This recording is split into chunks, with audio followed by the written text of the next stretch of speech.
자, 오늘은 사도행전 우리 10장 34절에서 48절까지의 말씀입니다. 유대인을 지나 이방인을 향하여 라는 제목으로 말씀을 증거하겠습니다. 자, 우리가 지난 2주간에 걸쳐서 이 사도행전 10장의 두 가지 환상을 살펴보았습니다.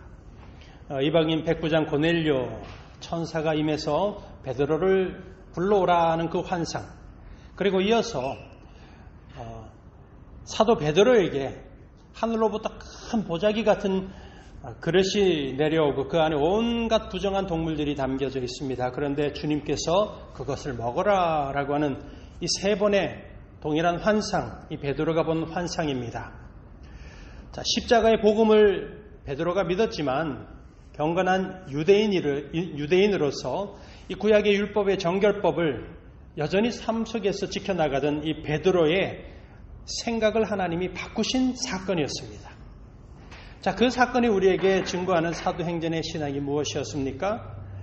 사람의 생각을 바꾸시는 그 하나님을 믿는 신앙, 그리고 하나님의 말씀으로 우리의 생각이 바뀌어지고 하나님을 찾고 만나는 그 능력의 기도를 통하여서 우리의 삶이 변화되고 거룩한 주님의 백성의 삶을 온전하게 살아가는 바로 그 신앙이 사도행전의 신앙이었음을 우리가 함께 새겼습니다.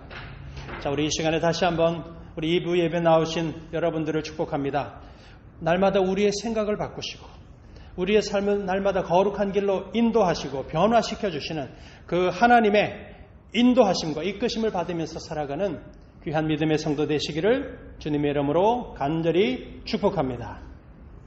자, 이제 이 베드로와 고넬료의 기다리던 만남이 오늘 본문 속에서 증거되고 있습니다. 고넬료와 그의 가족들과 또 그 주변에서 경건했던 사람들까지 모여서 베드로의 복음의 메시지를 듣고서 세례받고 구원받는 사건입니다.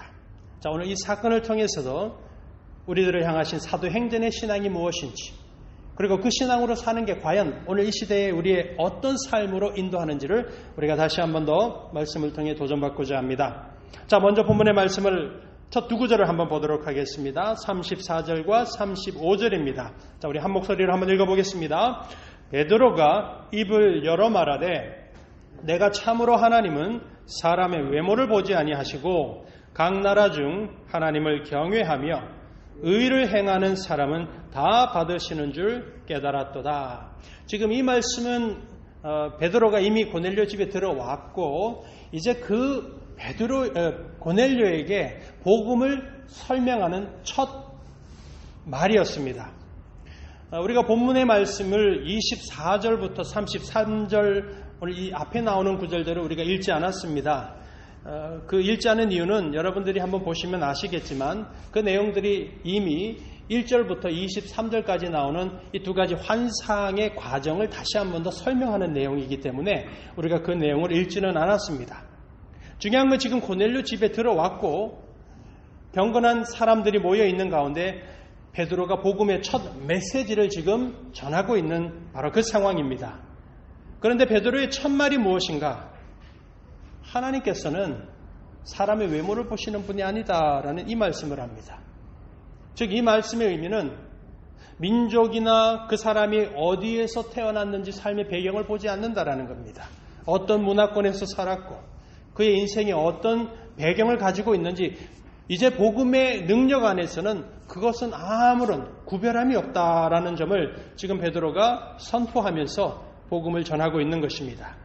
그래서 이어지는 말씀이죠.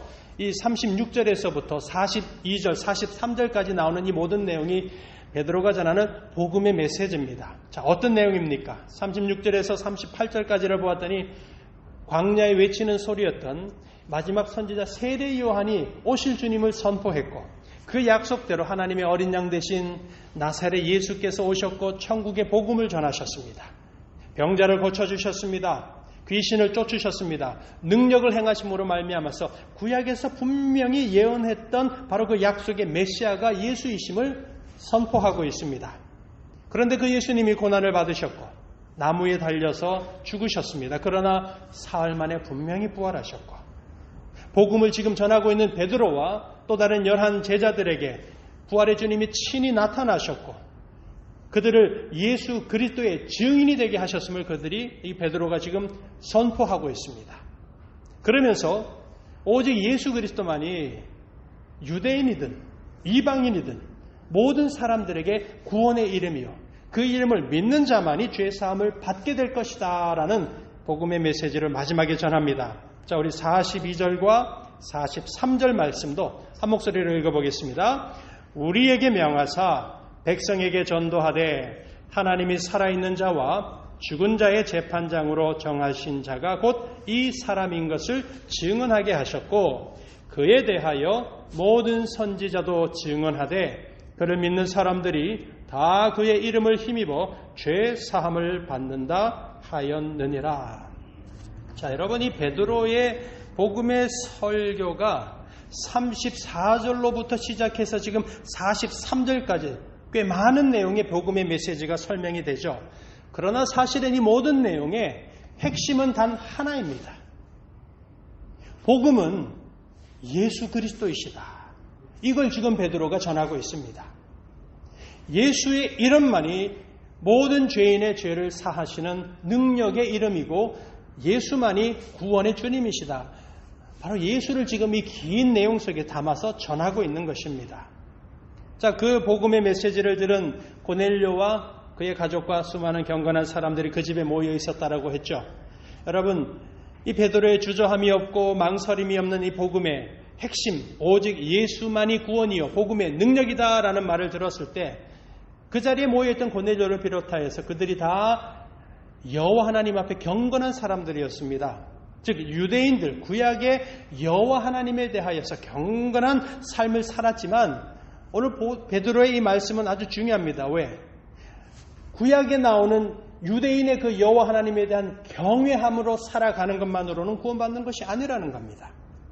예수 그리스도를, 그 복음을 듣고 그 예수를 믿어야만이 구원받는다라는 것을 베드로가 다시 한번 그들에게 선언한 것입니다. 자, 그때 어떤 일이 일어났습니까?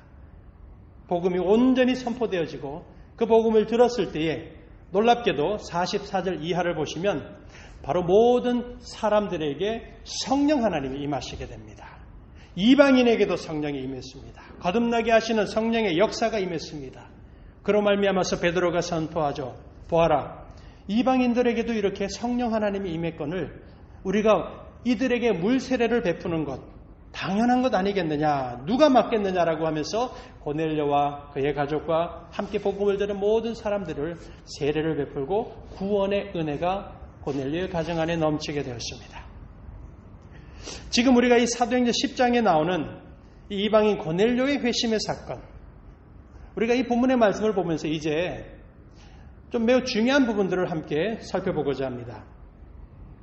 지금 이 사도행전 10장에서 고넬료의 회심의 사건이 일어나기 전까지 왜 사도 베드로와 그리고 그 외에 다른 사도들, 그리고 땅끝까지 이르러 내 증인이 되리라고 하는 그 명령을 받았던 많은 유대의 배경을 가진 그리스도인들이 왜 사도행전 10장이 올 때까지 이방인들에게 복음을 전해야 한다라는 필요성을 느끼지 못했을까? 베드로만 봐도 그렇습니다. 여러분, 그가 복음의 사도였습니다. 예수님의 제자였습니다. 그럼에도 불구하고 베드로는 우리가 아는 대로 구약의 정결법, 율법에 그의 생각이 묶여 있었기 때문에 이방인들을 가까이 하는 그런 삶을 살지를 못했습니다. 이 부분을 우리가 함께 생각해 보는 것입니다. 왜 예수 그리스도의 은혜의 복음은 믿었는데 구약의 율법 때문에 매여서 이방인들에게 가까이 가지 못했을까? 왜 이런 상황이 일어나게 됐을까? 자, 의문이 들 수밖에 없습니다. 자, 그 이유를 이제 우리가 함께 돌아봅니다. 자, 먼저 우리가 기억해야 될 것은 지금 이 사도행전의 그 시대적인 상황을 반드시 기억해야 합니다. 베드로를 중심으로 해서 사도들은 여러분 그들이 복음을 전파했던 활동의 영역, 그 경계선이 어디까지였는가 하면 유대인들이 사는 곳과 이스라엘 땅을 벗어나지 못한 상태였습니다.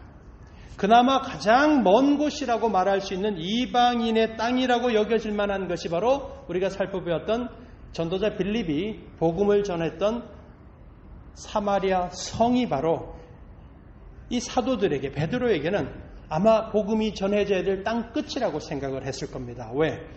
여러분, 이 사마리아 성은 북이스라엘의 수도였습니다.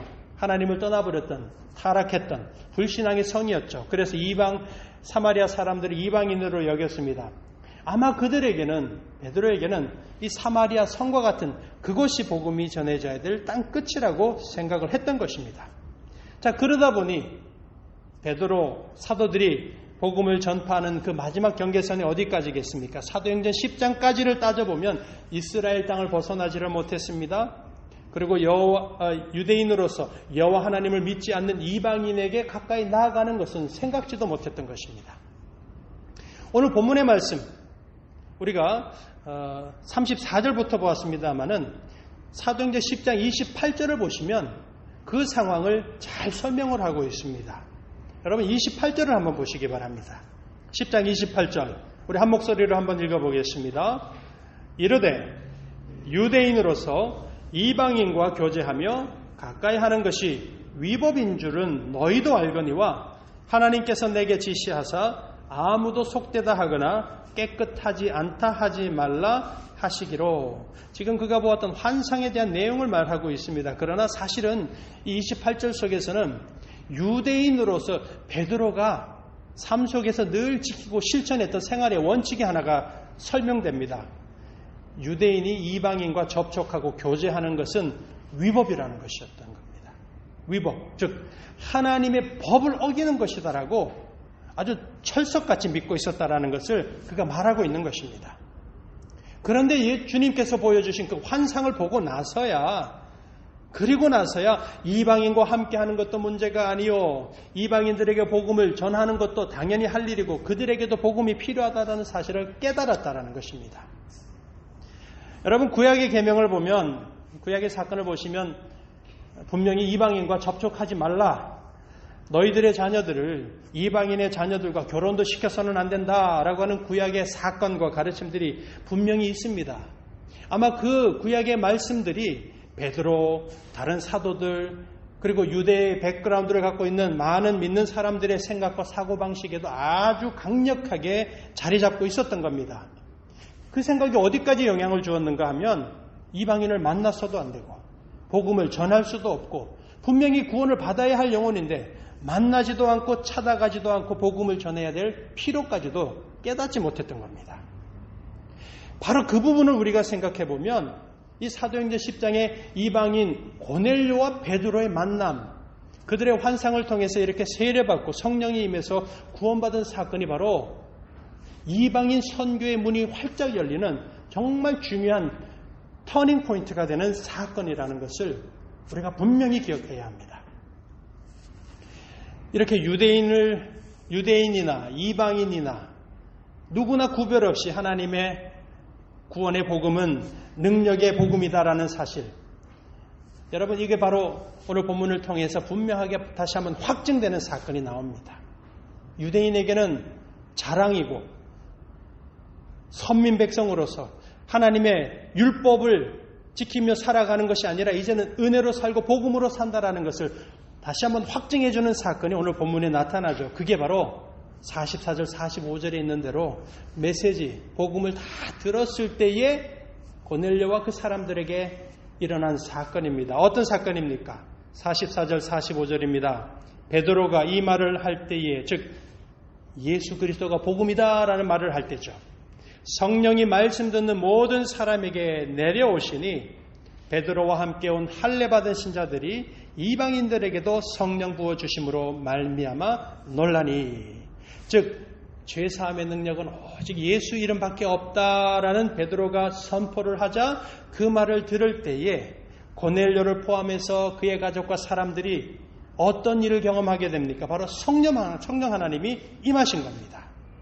성령이 이방인에게 임하는 그 사건이 지금까지 우리가 묵상했던 베드로의 환상을 완전히 매듭을 짓는, 그리고 이방인들에게 복음이 흘러가야 한다라는 복음의 문이 열리는 그 사건으로 일어난 것입니다.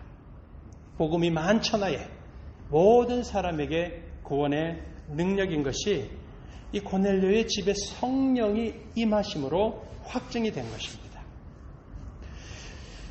자, 우리가 구약에 나오는 가르침 속에 과연 구약은 이방인들을 적대시하라고 가르치고 있는가? 이 유대인들에게 하나님이 구약의 사건들을 통해서 이방인들을 멸시하고 적대하라고 그렇게 가르치고 있는가? 여러분, 이거 질문을 분명히 해보고 답을 찾아야 합니다. 답은 그렇지 않습니다. 여러분, 구약 성경을 읽어보시면 하나님께서는 구약의 역사 속에서 이스라엘만 축복하시고 은혜를 베푸신 게 아니라 분명히 이방 민족들, 이방인들에게 은혜를 베푸신 사건은 참 많이 나옵니다. 심지어는 이스라엘 백성 그 민족 안에도 이방 민족이 함께 살았던 그런 기록이 있고, 이스라엘 사람들 중에서 고아나 과부에게 하나님께서 긍휼을 베풀라고 하는 말씀을 주시면서 항상 보면 너희 안에 있는 이방인들에게도 긍휼함을 베풀라라고 하는 그런 율법의 계명도 있습니다.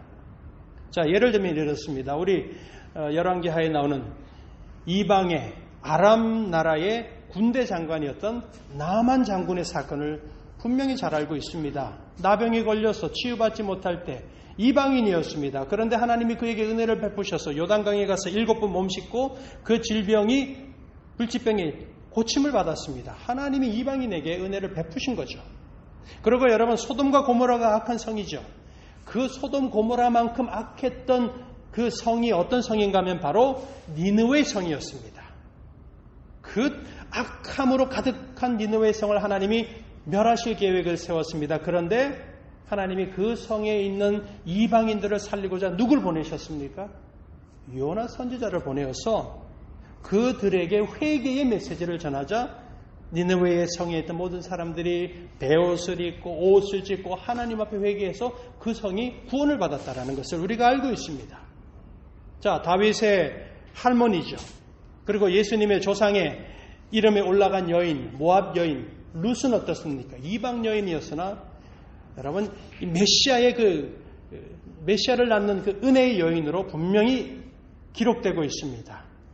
우리 요즘 계속 묵상하고 있는 역대하 처음에 내용을 읽어보시면 솔로몬이 성전을 건축하고 하나님 앞에 감사하면서 성전을 봉헌하는, 드리는 그런 기도가 나오는데 그 기도 중에 어떤 내용이 나오는가 하면 이방인들이 이 성전을 바라보면서 기도하면 하늘에서 하나님 그들의 기도를 들으시고 응답하여 주시옵소서. 여러분, 하나님의 성전을 주님께 올려드리는 솔로몬의 기도 속에 이방인들에게도 하나님 은혜를 베풀어 주실 것이다라는 그 확증이 담겨져 있는 것을 우리가 잊어서는 안 됩니다. 자, 여러분, 예루살렘의 첫 성전을 이루고 있는 구조, 성전이 어떻게 이루어져 있는지 이것만 이해를 해도 구약에서 하나님이 이스라엘 백성들, 유대 이방인들을 멸시하지 않았다라는 걸 알 수가 있습니다. 자, 우리 성전의 가장 중심에 무엇이 있습니까?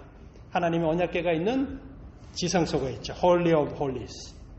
그 지성소를 벗어나면 그 다음이 성소입니다. 거기는 오직 제사장만 들어갈 수 있죠. 자, 지성소가 있고 성소가 있습니다. 그 다음에는 어떤 장소가 있습니까? 하나님의 택함 받은 백성이라고 말하는 유대인 남성들만이 들어갈 수 있는 이스라엘의 뜰이 존재합니다. 그리고 그 다음을 넘어오면 그 다음에는 이스라엘의 여인들만 들어갈 수 있는 여인들의 뜰이 있습니다. 그리고 맨 마지막에 어떤 뜰이 성전을 이루고 있는가? 바로 이방인들이 하나님 앞에 나와서 기도하고 예배할 수 있도록 이방인의 뜰이 성전에 분명히 존재하고 있었습니다. 여러분, 이 구조만 보더라도 하나님께서 결코 이스라엘 백성들에게 너희가 택함 받았다고 이방인들을 멸시하라, 적대하라 안 합니다. 하나님은 이방인들에게도 은혜의 문을 활짝 열어놓으신 하나님이신 것이 구약을 통해서 증거되고 있습니다. 자, 그런데 뭐가 문제겠습니까? 구약에서 늘 강조하는 바는 이방인들이 가지고 오는 이방의 문화, 우상을 섬기는 우상의 신앙, 그들의 타락함을 언제나 조심하고 또 경계하라고 하는 그런 의미가 바로 이방인들과의 관계를 조심하라. 그 내용의 핵심이라는 점을 우리가 잊어서는 안 됩니다.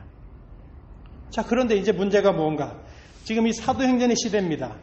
사도행전의 시대는 언젠가 하면 주후 AD 1세기경입니다. 여러분, AD 1세기경에 유대인들의 삶의 상황을 한번 생각해 보면 지금 베드로를 비롯해서 경건한 유대인들이 이방인에게 나아가지 못했던 이유가 있습니다. 그 이유는 다른 게 아니라 이 1세기 유대인들이 특별히 구약의 하나님의 계명을 제대로 해석하지도 않고 율법의 순수한 그 의미들을 전하지 않고 자기들의 이익과 집단과 권력을 유지하는 목적으로 율법을 자기들 마음대로 해석을 하고 그걸 가르쳤던 겁니다.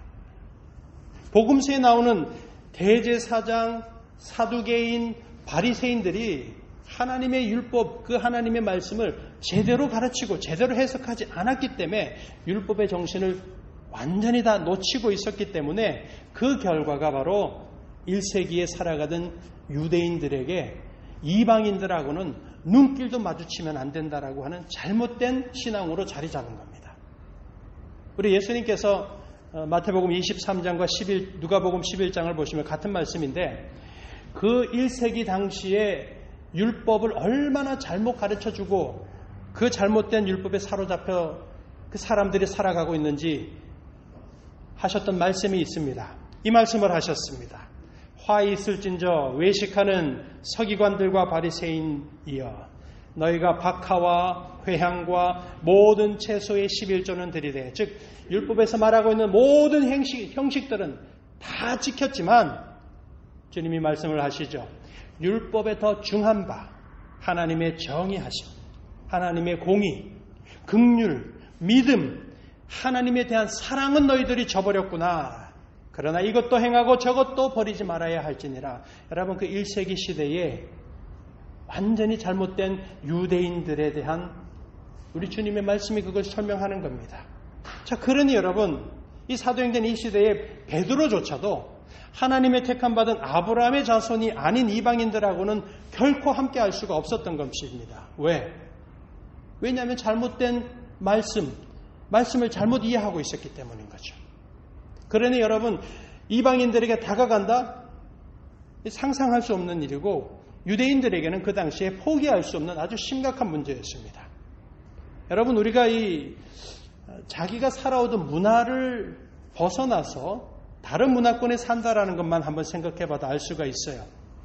지금 우리가 다 호주에 삽니다. 여러분, 호주에 살면 우리가 호주 문화권 안에 들어온 거 아닙니까? 그러면 호주에서 살아가는 호주 문화대로 살아야 됩니다. 그러나 우리 중에 호주 문화에 그대로 들어와서 사는 사람, 한국의 문화 버리고 사는 사람, 저는 지금까지 본 적이 없네요. 여러분들은 어떻습니까? 1년을 살든 10년을 살든 아니 20년, 30년을 오랜 시간 호주의 문화권 안에 살지만 그 사람이 살면서 태어나면서 배우고 영향받은 자기 모국의 문화는 버리기가 힘듭니다. 아니 불가능하죠. 그거 다 버리고 새로운 문화를 받아들인다? 이거는 가능한 일이 아닙니다. 심지어 여기서 태어나고 자란 우리 2세들도 분명히 생각하는 거는 호주 같은데 아이들이 행동하는 것만 보면 그 속에도 분명히 부모님의 문화, 한국의 문화가 그들에게 자리 잡고 있습니다. 자, 호주에서 가장 최상급의 소고기 스테이크, 최고급 스테이크를 여러분 한 3일 동안 삼시세끼 계속 먹는다고 생각을 해보십시오. 맛있는 치즈와 버터가 들어가 있는 피자, 스파게티, 파스타를 매일매일마다 먹습니다. 이 호주 시드니에 온 세계 각국의 맛있는 음식들을 매일매일 먹습니다. 여러분 한 일주일만 그것만 먹어보십시오. 질려버릴 겁니다. 다 질릴 거예요. 그러면 뭐가 생각납니까? 뭔가 얼큰한 게 생각이 나죠. 속을 뭔가 확 풀게끔 하고 개운한 된장찌개가 생각나게 되어 있습니다. 김치찌개가 생각이 나죠.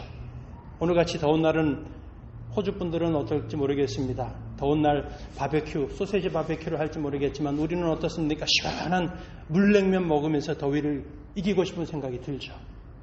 여러분, 호주에서 20년을 넘게 살았지만 저도 여전히 호주 사람이 사는 집을 방문했을 때 그 사람들의 집에 들어갈 때 신발을 벗지 않고 들어가는데 저는 그때마다 마음이 불편해요. 그 사람들은 아무런 불편함이 없는데 저는 불편합니다. 또 내 집에 혹시 호주 사람이 들어오는데 신발을 벗고 안 들어오면, 신발 신고 들어오면 어떤가? 마음에 상당히 불쾌한 마음이 탁 들게 되어 있습니다. 여러분, 우리가 일상생활하면서도 그냥 내 생활에 그 문화적인 어떤 그런 문제가 만나면 쉽게 버리고 풀어나가는 것이 어렵습니다. 자, 하물며 그런데 이 유대인들에게 여호와 하나님을 믿는 신앙, 모세오경이라는 율법이 주는 그런 신앙은 그냥 신앙의 문제가 아니라 그냥 삶의 뿌리를 이루고 있는 그런 사람들입니다.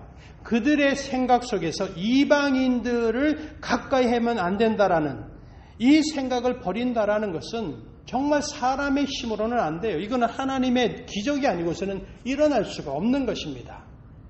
여러분, 그래서 오늘 이 사도행전 10장에서 하나님이 베드로에게 그냥 이방인에게 가라가 아니라 환상을 보여주신 거예요. 사람의 힘으로 깰 수 없는 이방인들을 포용하고 그들과 만나고 그들에게 복음을 전하도록 하시기 위하여서 환상을 보여주시고, 그래서 오늘 이 고넬료의 집에서 구원받은 사건이 그토록 중요한 사건이 되는 것입니다. 지금 우리에게는 어떻습니까? 지금 우리에게는 여러분 이 복음의 능력으로 자유자나 종이나 남자나 여자나 유대인이나 헬라인이나 모든 사람이 다 복음의 능력 예수 이름으로 믿으면 구원받는다라는 거 우리가 다 알고 있죠. 다 확신하고 있습니다. 에베소서 2장의 말씀이죠. 전에 멀리 있던 너희가 그리스도 예수 안에서 그리스도의 피로 가까워졌느니라. 둘이 하나가 되게 하시기 위해서 막힌 담을 주님이 육체로 허셨다. 여러분, 이 말씀이 이제는 유대인이든 헬라인이든 다 복음 안에서 하나라는 말씀이 있죠. 갈라디아서 3장 28절 너희는 유대인이나 헬라인이나 종이나 자유인이나 남자나 여자나 다 그리스도 예수 안에서 하나이니라. 여러분, 구원의 복음이 유대인, 이방인 차별이 없다라는 거 우리가 다 믿고 확신합니다. 자, 그런데 우리는 그 사실을 확증하고 있지만 지금 이 사도행전 1장에서 10장까지 나오는 주후 1세기 그 시대에 활동하던 사도와 그리스도인들에게는 어떤 상황이겠습니까?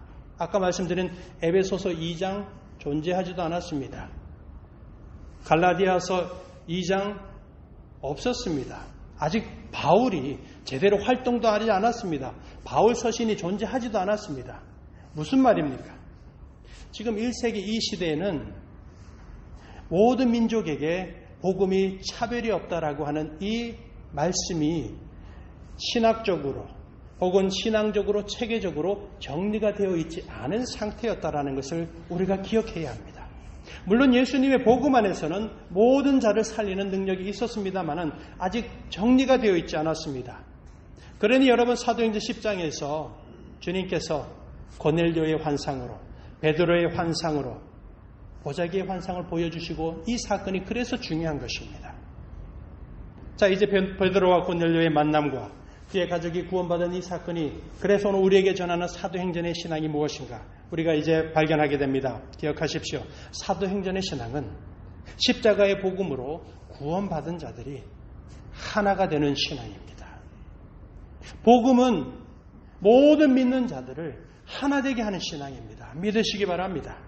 은혜 안에서 하나된 그리스도인이요 하나된 모든 성도들이 주님의 교회에 한 몸으로 살아가는 신앙이 바로 사도행전의 신앙입니다. 우리 지난 3월부터 오늘까지 코비드-19 팬데믹 여러분 이것 때문에 정말 많은 일들이 있었습니다. 그러나 특별히 주님의 교회와 성도된 우리에게 닥쳐온 큰 영적인 도전이 무엇인지 아십니까? 가장 큰 도전 중에 하나가 바로 교회가 하나 되지 못했습니다.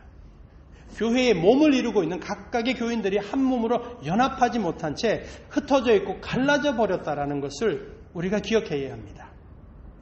히브리서 10장 25절의 말씀은 주님의 교회와 성도들은 마지막 때에 어떻게 살아야 하는가? 모이기를 패하는 어떤 사람들의 습관과 같이 하지 말고 오직 권하여 그날이 가까움을 볼수록 더욱 그리하자. 여러분, 모이기를 패하는 마지막 때에 악한 세대의 길을 쫓지 말고 믿는 성도들은 주님의 교회를 이루는 우리는 모이기에 힘쓰고 다시 오실 주님을 소망하면서 여러분 더 예배하고 더 기도하고 모였을 때 성도 간에 더 큰 사랑과 하나 되는 은혜의 날을 우리가 살아가야 합니다. 그런데 여러분, 이 모이는 이런 일들 자체가 힘든 상황이 되어버렸기 때문에 이게 영적인 큰 도전이 되는 것입니다. 그런가 하면 고린도전서 12장은 어떻습니까? 우리의 몸은 하나죠. 우리 각자가 다 몸은 하나입니다. 그러나 우리 몸 안에 뭐가 있습니까? 각각의 지체, 그 속에는 수많은 기관들이 생명력 있게 연결됩니다. 교회도 마찬가지죠. 주님의 교회, 주님의 몸은 하나일지 모르겠지만 주님의 교회를 이루는 수많은 지체들이 우리 모두가 그 주님의 몸된 교회의 지체라는 점입니다. 유대인이나 헬라인이나 종이나 자유인이나 다 한 성령을 통하여 세례를 받았고 한 성령을 마셨기 때문에 구원받은 그리스도인은 다 주님의 교회의 한 몸이고 하나라는 사실입니다. 여러분, 교회는 그래서 우리가 다시 한번 기억하셔야 합니다. 교회는 건물이 아닙니다. 교회는 건물이 아니에요. 건물은 한 몸으로 이어진 구원받은 그리스도인들이 하나님을 예배하고 예수 그리스도 안에서 사랑과 은혜를 나누고 교제하기 위해서 사용하는 장소, 공간에 불과합니다. 그리고 또한 여러분, 교회는 사람이 자기 마음에 맞는 사람들끼리 몇몇이 모이는 것이 아닙니다. 만약에 내 마음에 맞는 사람, 그런 사람들을 만나고 싶다라면 교회에 나올 필요가 없습니다. 그런 사람들은 동호회를 가야 되고요. 자기 취미 생활하는데 마음 맞는 클럽 활동을 하거나 그런 곳에 가야 됩니다.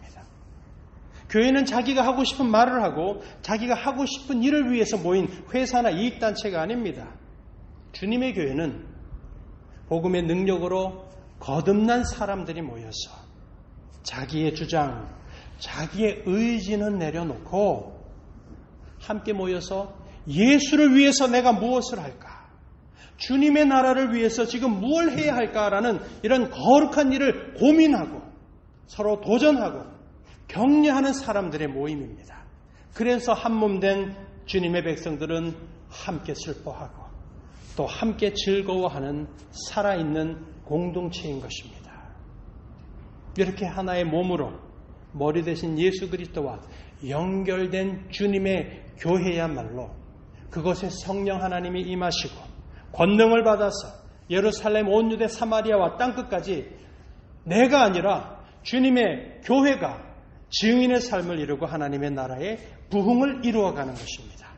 여러분, 이게 지금 오늘 우리가 묵상한 오늘 이방인들과 대화도 하지 않고 상종도 하지 않는다라는 율법에 매여 있던 굴레에서 베드로가 깨어져서 나와서 이방인 백부장을 만나고 그들에게 복음의 메시지를 전하고 그들이 구원받는 이 사건을 통해서 설명이 되는 것입니다. 사랑하는 교회 여러분, 자, 우리가 내일부터 이제 저녁 기도 부흥회가 시작이 됩니다. 이 저녁 기도 부흥회 우리 내일부터 한 주간 진행되는데 그 시간이 바로 오늘 본문이 증거하는 사도행전의 신앙을 확증할 수 있는 은혜로운 시간입니다. 왜? 주님의 교회를 이루는 지체들이 함께 모여서 기도로 하나 되는 시간이기 때문입니다. 믿는 자들이 연합하여서 십자가의 은혜로 받은 구원을 확증하고 교회를 이루는 한 몸이 되어가는 아름다운 시간이라는 점을 기억하셔야 합니다. 뿐만 아니라 우리가 함께 기도함으로 주님의 공동체가 하나님 앞에 지은 죄악과 허물을 고백하고 회개하고 우리의 상처들을 주님 앞에 치유를 구하는 기도를 합니다.